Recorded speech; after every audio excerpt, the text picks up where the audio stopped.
A ruthless attack on Ukraine's second largest city.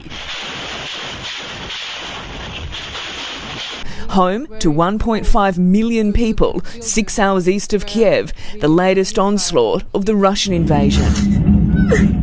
Buildings set alight. Missiles pepper the city, sticking out of the dirt near a playground and lodged in the kitchen in the centre of an apartment complex. In Chernihiv, fresh shelling in the city centre ignited a supermarket, while to the south, civilians who couldn't fight back with bullets turned their voices on the enemy.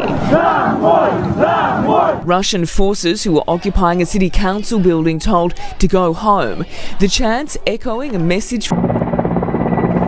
On the border with Belarus, Ukrainian officials attempted diplomacy, discussing a ceasefire with their Russian counterparts. In Ukraine's capital, many aren't reassured or willing to wait for peace. Hundreds of thousands have already fled Kiev, but here at the city's main train station, we're surrounded by a crush of people all still trying to get out. Feeling terrible.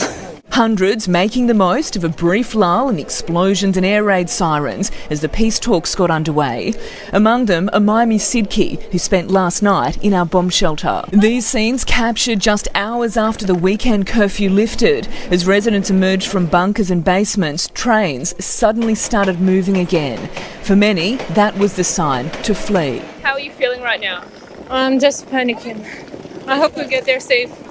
Across the city centre, there have been long queues outside grocery stores. Many ran short of supplies during the curfew. Currently, I'm afraid that the shop will be closed and we won't get enough food, yes. At Kiev airport, Ukrainian troops arrested a group of what they say were Russian saboteurs after reports 400 mercenaries had been deployed, but the full force of its military is inching closer to Kiev. Satellite images show a Russian convoy that appears to stretch 64 kilometres, approaching the outskirts of the city. And as night falls and sirens sound, it's impossible to ignore the threat at the doorstep.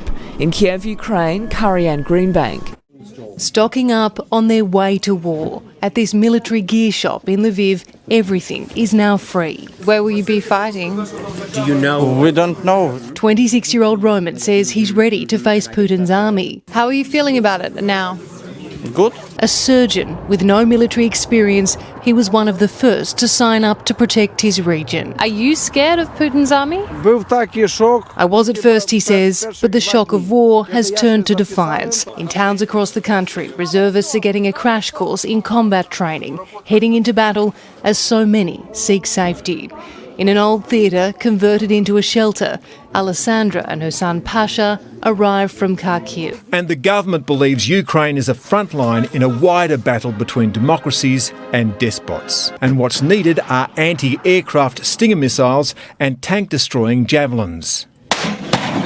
The fighters will need all the military aid they can muster because Russia is continuing to pour troops and armour into the country.